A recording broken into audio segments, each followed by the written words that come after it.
Omnivores. Omnivore. Everybody, Omnivores. omnivores. Very good. Now let's see which animals are carnivores here that eat only meat and which animals are omnivores. Let's have a look at who they are. Jacelyn, can you tell me an animal that you can see in the picture and tell me, is it a carnivore, a herbivore, or an omnivore? An ant. An ant, very good. And what type of animal is an ant? Um, Omnivore. An omnivore, very good. An ant is an omnivore. And why is an omnivore, Renesmee?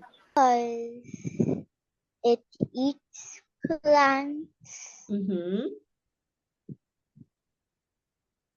and meat.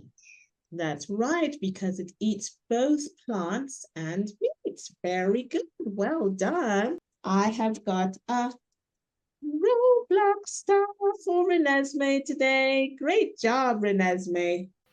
Hey kids, are you a Roblox fan? Then sign up for August Speaking Club.